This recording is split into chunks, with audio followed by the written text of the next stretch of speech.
बोल शंकर भगवान की जय। मंगल भवन अमंगल हारी, उमा सहित जेहि जपत पुरारी। मंगल भवन अमंगल हारी, उमा सहित जेहि जपत पुरारी। मंगल भवन अमंगल हारी, उमा सहित जेहि जपत पुरारी। ओम नमः शिवाय। मंगल भवन सुबह उठते समय, रात्रि में सोते समय, घर से बाहर निकलते समय, यात्रा के समय इस पाठ को बोलने से, इस चौपाई को बोलने से साक्षात महादेव आपके सारे कार्य सफल करेंगे। हर हर महादेव। आइए अब चलते हैं श्री शिव महापुराण वायवा संहिता उत्तराखंड। ऐहिक फल देने वाले कर्मों और उनकी विधि का वर्णन। शिव पूजन की विधि, शांति, पुष्टि आदि विविध काम्य कर्मों में विभिन्न हवनीय पदार्थों के उपयोग का विधान। उपमन्यु कहते हैं, श्री कृष्ण, यह मैंने तुमसे इहलोक और परलोक में सिद्धि प्रदान करने वाला कर्म बताया है, जो उत्तम तो है ही, इसमें क्रिया, जप, तप और ध्यान का समुच्चय भी है। अब मैं शिव भक्तों के लिए यही फल देने वाले पूजन, होम, जप, ध्यान, तप और दान का महान कर्म का वर्णन करता हूँ। मंत्रार्थ के श्रेष्ठ ज्ञाता को चाहिए कि वह पहले मंत्र को सिद्ध करे, अन्यथा इष्ट सिद्धि कारक कर्म भी फलद नहीं होता। मंत्र सिद्ध कर लेने पर भी जिस कर्म का फल किसी प्रबल अदृष्ट के कारण प्रतिबद्ध हो, उसे विद्वान पुरुष सहसा ना करे। उस प्रतिबंधक का यहाँ निवारण किया जा सकता है। कर्म करने के पहले ही शकुन आदि करके उसकी परीक्षा कर लें और प्रतिबंधक का पता लगने पर उसे दूर करने का प्रयत्न करें। जो मनुष्य ऐसा ना करके मोहवश ऐहिक फल देने वाले कर्म का अनुष्ठान करता है, वह उससे फल का भागी नहीं होता और जगत में उपहास का पात्र बनता है। जिस पुरुष को विश्वास ना हो, वह ऐहिक फल देने वाले कर्म का अनुष्ठान कभी ना करे, क्योंकि उसके मन में श्रद्धा नहीं रहती और श्रद्धाहीन पुरुष को उस कर्म का फल नहीं मिलता। किया कर्म निष्फल हो जाए तो भी उसमें देवता का कोई अपराध नहीं है, क्योंकि शास्त्रोक्त विधि से ठीक ठीक कर्म करने वाले पुरुषों को यही फल की प्राप्ति देखी जाती है। जिसने मंत्र को सिद्ध कर लिया है, प्रतिबंधक को दूर कर दिया है, मंत्र पर विश्वास रखता है और मन में श्रद्धा से युक्त है, वह साधक कर्म करने पर उसके फल को अवश्य पाता है। उस कर्म के फल की प्राप्ति के लिए ब्रह्मचर्या पारायण होना चाहिए। रात में हविष्य भोजन करे, खीर या फल खाकर रहे। हिंसा आदि जो निषिद्ध कर्म है, उन्हें मन से भी ना करे। सदा अपने शरीर में भस्म लगाए, सुंदर पवित्र वेशभूषा धारण करे और पवित्र रहे। इस प्रकार आचारवान होकर अपने अनुकूल शुभ दिन में पुष्पमाला आदि से अलंकृत पूर्वोक्त लक्षण वाले स्थान में एक हाथ भूमि को गोबर से लीप कर वहाँ बिछे हुए भद्रासन पर कमल अंकित करे। जो अपने तेज से प्रकाशमान हो, वह तपाए हुए स्वर्ण के समान रंग वाला हो, उसमें 8 दल हो और केसर भी बना हो। मध्य भाग में वह कनिका से युक्त और संपूर्ण रत्नों से अलंकृत हो, उसमें अपने आकार के समान ही नाल होनी चाहिए। वैसे स्वर्ण निर्मित कमल यह सम्य विधि से मन ही मन अनीमा आदि सब सिद्धियों की भावना करे, फिर उस पर रतन का, सोने का अथवा स्फटिक मणि का उत्तम लक्षणों से युक्त वेदी सहित शिवलिंग स्थापित करके उसमें विधि पूर्वक पार्षदों सहित अविनाशी सामंब सदाशिव का आवाहन और पूजन करे। फिर वहाँ साकार भगवान महेश्वर की भावनामय मूर्ति का निर्माण करे, जिसके 4 भुजाएं और 4 मुख हैं। वह सब आभूषणों से विभूषित है। उसे व्याघ्र चम्र पहनाया गया हो, उसके मुख पर कुछ कुछ हास्य की छटा छा रही हो। उसने अपने 2 हाथों में वरद और अभय की मुद्रा धारण की हो और शेष 2 हाथों में मृग मुद्रा और टंक ले रखे हो, अथवा उपासक की रुचि के अनुसार अष्टभुजा मूर्ति की भावना करनी चाहिए।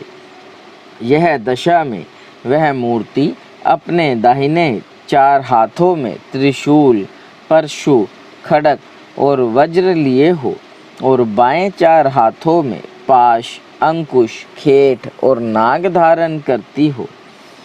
उसकी अंग कांति प्रातः काल के सूर्य की भांति लाल हो और वह अपने प्रत्येक मुख में 3-3 नेत्र धारण करती हो। उस मूर्ति का पूर्ववर्ती मुख सौम्य तथा अपनी आकृति के अनुरूप ही कांतिमान्य है। दक्षिणवर्ती मुख नील मेघ के समान श्याम और देखने में भयंकर है। उत्तरवर्ती मुख मूंगे के समान लाल है और सिर की नीली अलंके उसकी शोभा बढ़ाती हैं। पश्चिमवर्ती मुख पूर्ण चंद्रमा के समान उज्ज्वल, सौम्य तथा चंद्रकलाधारी है।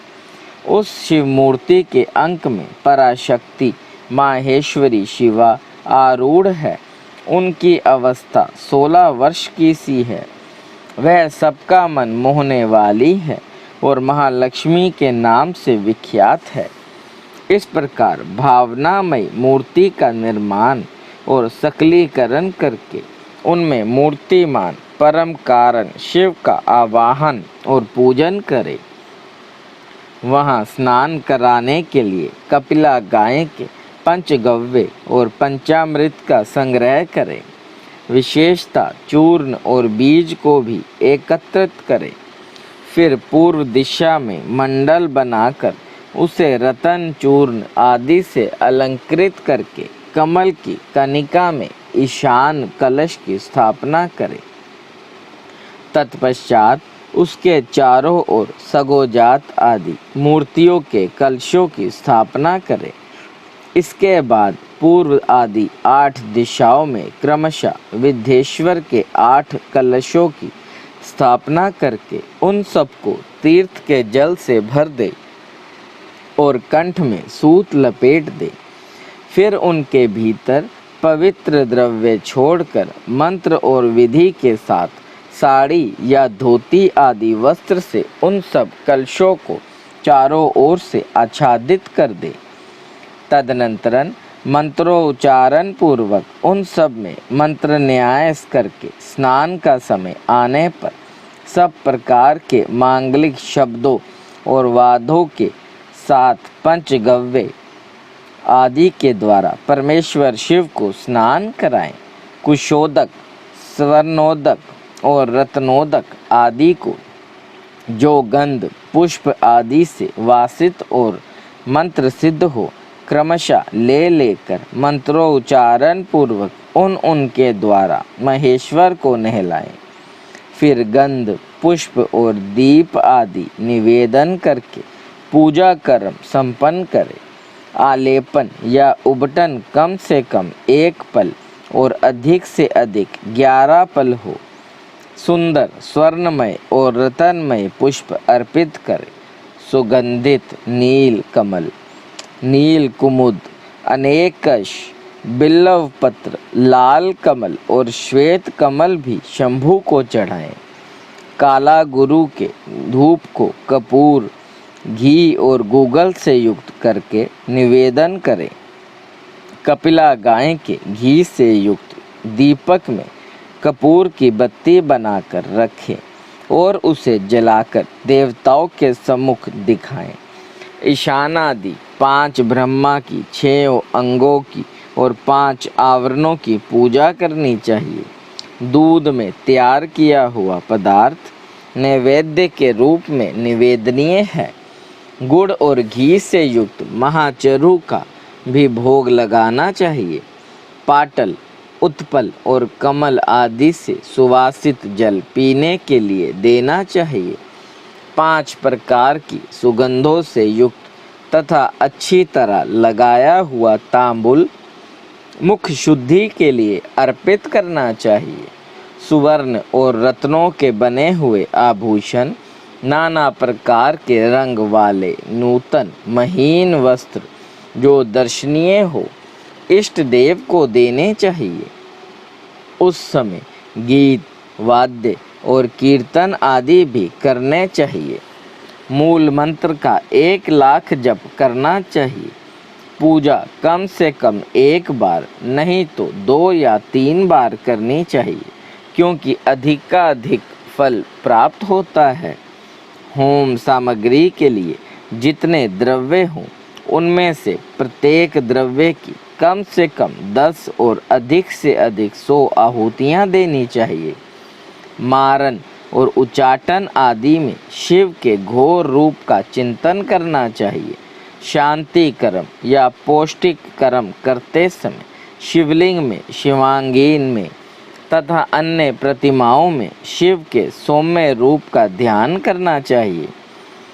मारन आदि कर्मों में लोहे के बने हुए सूत्रिक और सूत्रवा का उपयोग करना चाहिए।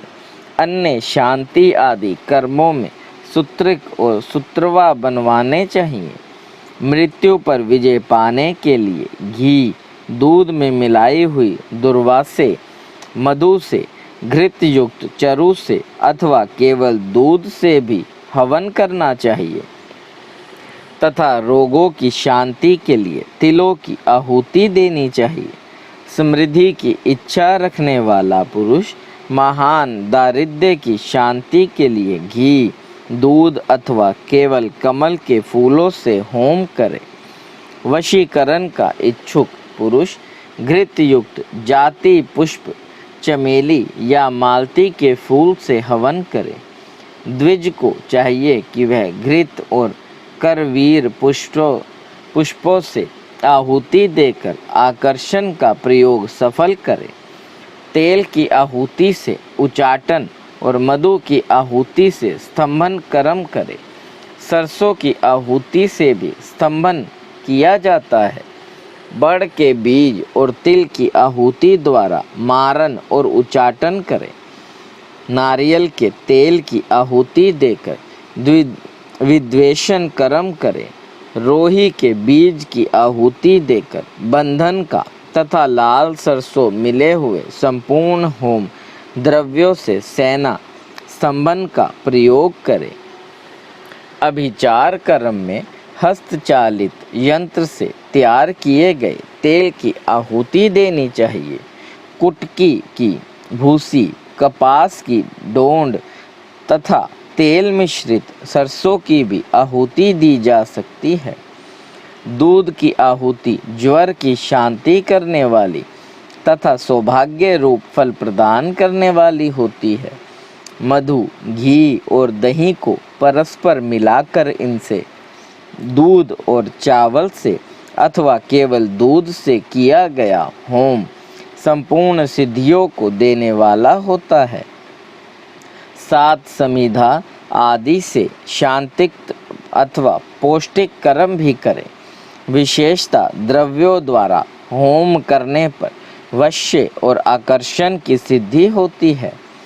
बिल्लव पत्रों का हवन वशीकरण तथा आकर्षण का साधक और मनुष्य की प्राप्ति कराने वाला है। साथ ही वह शत्रु पर विजय प्रदान करता है। शांति कार्य में पलाश और खेर आदि की समिधाओं का होम करना चाहिए। क्रूरतापूर्ण कर्म में कनेर और आक की समिधाएं होनी चाहिए। लड़ाई झगड़े में कटीले पेड़ों की समिधाओं का हवन करना चाहिए। शांति और पुष्टि को विशेषता शांत चित्त पुरुष ही करे। जो निर्दय और क्रोधी हो उसी को आभिचारिक कर्म में प्रवृत्त होना चाहिए, वह भी उस दशा में जबकि दुर्वस्था चरम सीमा को पहुंच गई हो और उसके निवारण का दूसरा कोई उपाय न रह गया हो। आतिथ्य को नष्ट करने के उद्देश्य से अभिचारिक कर्म करना चाहिए। अपने राष्ट्रपति को हानि पहुंचाने के उद्देश्य से अभिचारिक कर्म कदापि नहीं करना चाहिए। यदि कोई आसक्त परम धर्मात्मा और माननीय पुरुष हो, उससे यदि कभी आततायीपन का कार्य हो जाए तो भी उसको नष्ट करने के उद्देश्य से अभिचारिक कर्म का प्रयोग नहीं करना चाहिए। जो कोई भी मन, वाणी और क्रिया द्वारा भगवान शिव के आश्रित हो, उसके तथा राष्ट्रपति के उद्देश्य से भी अभिचारिक कर्म करके मनुष्य शीघ्र ही पतित हो जाता है। इसलिए कोई भी पुरुष जो अपने लिए सुख चाहता हो, अपने राष्ट्रपालक राजा की तथा शिव भक्त की अभिचार आदि के द्वारा हिंसा न करे। दूसरे किसी के उद्देश्य से भी मारन आदि का प्रयोग करने पर पश्चाताप से युक्त हो प्रायश्चित करना चाहिए। निर्धन या धनवान पुरुष भी बाणलिंग, नर्मदा से प्रकट हुए शिवलिंग, ऋषियों द्वारा स्थापित लिंग या वैदिक लिंग में भगवान शंकर की पूजा करे। जहाँ ऐसे लिंग का अभाव हो, वहाँ स्वर्ण और रतन के बने हुए शिवलिंग में पूजा करनी चाहिए। यदि स्वर्ण और रत्नों के उपार्जन की शक्ति ना हो तो मन से ही भावनीमयी मूर्ति का निर्माण करके मानसिक पूजन करना चाहिए अथवा प्रतिनिधि द्रव्यों द्वारा शिवलिंग की कल्पना करनी चाहिए। जो किसी अंश में समर्थ और किसी अंश में असमर्थ हो, वह भी यदि अपनी शक्ति के अनुसार पूजन कर्म करता है तो अवश्य फल का भागी होता है। जहाँ इस कर्म का अनुष्ठान करने पर भी फल नहीं दिखाई देता, वहाँ 2 या 3 बार उसकी आवृत्ति करें।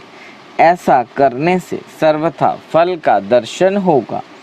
पूजा के उपयोग में आया हुआ जो स्वर्ण, रतन आदि उत्तम द्रव्य हो, वह सब गुरु को दे देना चाहिए तथा उसके अतिरिक्त दक्षिणा भी देनी चाहिए। यदि गुरु नहीं लेना चाहे तो वह सब वस्तु शिव भक्त को ही समर्पित कर दे अथवा शिव भक्तों को दे दे। इनके सिवा दूसरों को देने का विधान नहीं है। जो पुरुष गुरु आदि की अपेक्षा न रखकर स्वयं यथाशक्ति पूजा संपन्न करता है, वह भी ऐसा ही आचरण करे। पूजा में चढ़ाई हुई वस्तु स्वयं ना ले ले। जो मूढ़ लोभवश पूजा के अंगभूत उत्तम द्रव्य को स्वयं ग्रहण कर लेता है, वह अभिष्ट फल को नहीं पाता। इसमें अन्यथा विचार नहीं करना चाहिए। किसी के द्वारा पूजित शिवलिंग को मनुष्य ग्रहण करे या ना करे, यह उसकी इच्छा पर निर्भर है। यदि ले ले तो स्वयं नित्य उसकी पूजा करे अथवा उसकी प्रेरणा से दूसरा कोई पूजा ना करे। जो पुरुष इस कर्म का शास्त्रीय विधि के अनुसार ही निरंतर अनुष्ठान करता है, वह फल पाने से कभी वंचित नहीं रहता। इससे बढ़कर प्रशंसा की बात और क्या हो सकती है। तथापि मैं संक्षेप से कर्म जनित उत्तम सिद्धि की महिमा का वर्णन करता हूँ। इससे शत्रुओं अथवा अनेक प्रकार की वादियों का शिकार होकर और मौत के मुंह में पड़कर भी मनुष्य बिना किसी विघ्न बाधा के मुक्त हो जाता है। अत्यंत कृपण भी उदार और निर्धन भी कुबेर के समान हो जाता है। कुरूप भी कामदेव के समान सुंदर और बूढ़ा भी जवान हो जाता है। शत्रु क्षण भर में मित्र और विरोधी भी किंकर हो जाता है। अमृत विष के समान और विष भी अमृत के समान हो जाता है। समुद्र भी स्थल और स्थल भी समुद्रवत हो जाता है। गड्ढा पहाड़ जैसा ऊंचा और पर्वत भी गड्ढे के समान हो जाता है। अग्नि सरोवर के समान शीतल और सरोवर भी अग्नि के समान दाहक बन जाता है। उद्यान जंगल और जंगल उद्यान हो जाता है। शूद्र मृग सिंह के समान शौर्यशाली और सिंह भी क्रीड़ा मृग के समान आज्ञापालक हो जाता है। स्त्रियां अभिसारिका बन जाती हैं, अधिक प्रेम करने लगती हैं और लक्ष्मी सुस्थिर हो जाती है। वाणी इच्छा अनुसार दासी बन जाती है और कीर्ति गणिका के समान सर्वत्र गामिनी हो जाती है। बुद्धि स्वेच्छा अनुसार विचरने वाली और मन हीरे को छेदन वाली सुई के समान सूक्ष्म हो जाता है। शक्ति आंधी के समान प्रबल हो जाती है और बल मत गजराज के समान पराक्रमशाली होता है। शत्रु पक्ष के उद्योग और कार्य स्तंभ हो जाते हैं तथा शत्रुओं के समस्त सुहृदयगण उनके लिए शत्रु पक्ष के समान हो जाता है। शत्रु बंधु बांधवों सहित जीते जी मुर्दे के समान हो जाते हैं और सिद्ध पुरुष स्वयं आपत्ति में पड़कर भी अरिष्ट रहित संकट मुक्त हो जाता है। अमर तत्व सा प्राप्त कर लेता है। उसका खाया हुआ अपथ्य भी उसके लिए सदा रसायन का काम करता है। निरंतर रति का सेवन करने पर भी वह नया सा ही बना रहता है। भविष्य की सारी बातें उसे हाथ पर रखे हुए आंवले के समान प्रत्यक्ष दिखाई देती है। अनीमा आदि सिद्धियां भी इच्छा करते ही फल देने लगती हैं। इस विषय में बहुत कहने से क्या लाभ। इस कर्म का संपादन कर लेने पर संपूर्ण कर्मार्थ सिद्धियों में कोई भी ऐसी वस्तु नहीं रहती जो अभय हो। बोले शंकर भगवान की जय। पारलौकिक फल देने वाले कर्म। शिवलिंग महाव्रत की विधि और महिमा का वर्णन।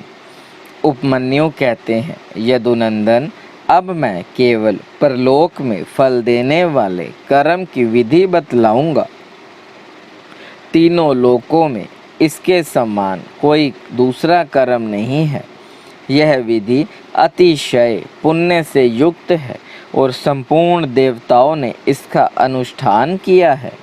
ब्रह्मा विष्णु रुद्र इंद्रादि लोकपाल सूर्यादि नवग्रह विश्वामित्र और वशिष्ठ आदि ब्रह्मवेत्ता महर्षि श्वेत अगस्त्य धटीची तथा हम सरीखे शिव भक्त नंदीश्वर महाकाल और भृगंश आदि गणेश्वर पातालवासी दैत्य शेष आदि महानाग सिद्ध यश गंधर्व राक्षस भूत और पिशाच इन सब ने अपना अपना पद प्राप्त करने के लिए इस विधि का अनुष्ठान किया है।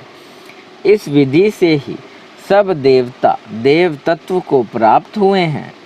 इसी विधि से ब्रह्मा को ब्रह्म तत्व की, विष्णु को विष्णु तत्व की, रुद्र को रुद्र तत्व की, इंद्र को इंद्र तत्व की और गणेश को गणेश तत्व की प्राप्ति हुई है। श्वेत चंदन युक्त जल से लिंग स्वरूप शिव और शिवा को स्नान कराकर प्रफुल्ल श्वेत कमलों द्वारा उनका पूजन करें। फिर उनके चरणों में प्रणाम करके वहीं लिपि पुती भूमि पर सुंदर शुभ लक्षण पदासन बनवाकर रखे। धन हो तो अपनी शक्ति के अनुसार सोने या रतन आदि का पदासन बनवाना चाहिए। कमल के केसरों के मध्य भाग में अंगुष्ठ के बराबर छोटे से सुंदर शिवलिंग की स्थापना करें। वह सर्वगंधमय और सुंदर होना चाहिए।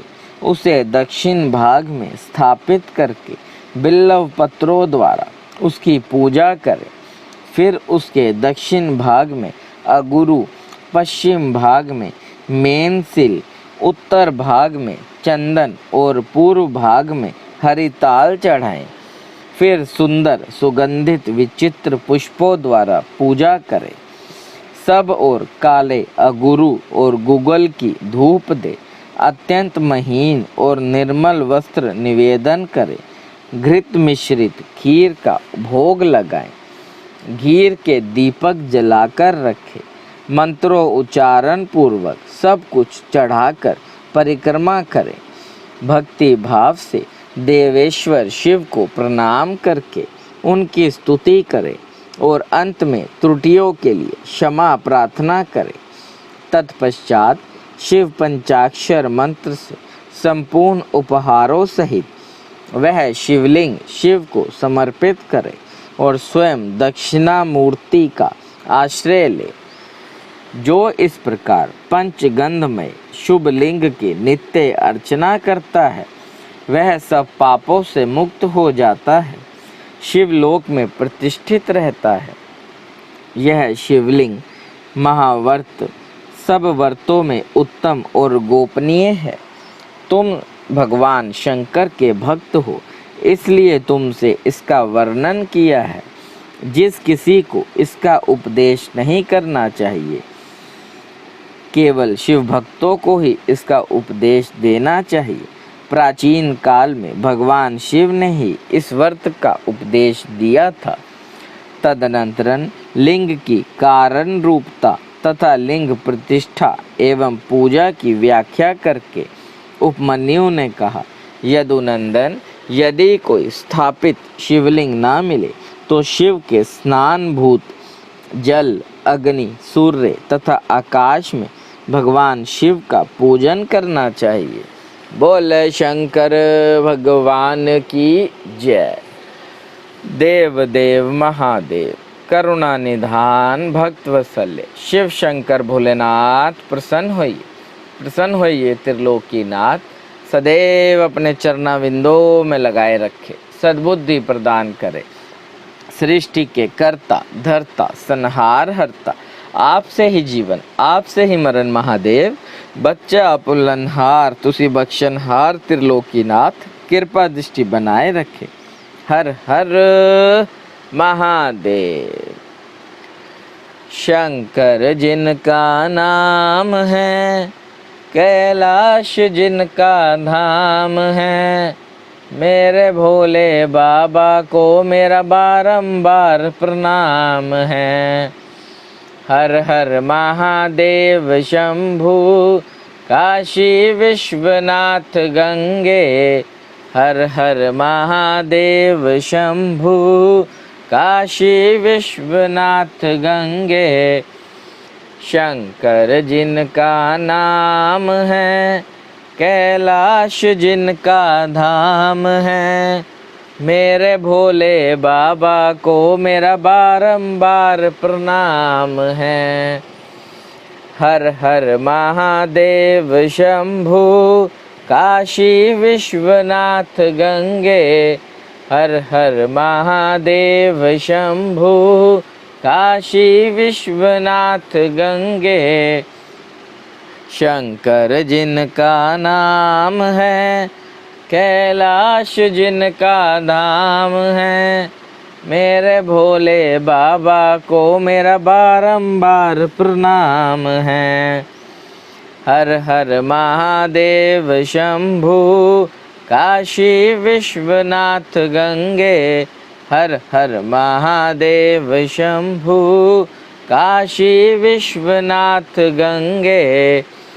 शंकर जिनका नाम है, कैलाश जिनका धाम है। मेरे भोले बाबा को मेरा बारंबार प्रणाम है। हर हर महादेव शंभु, काशी विश्वनाथ गंगे। ओम नमः शिवाय।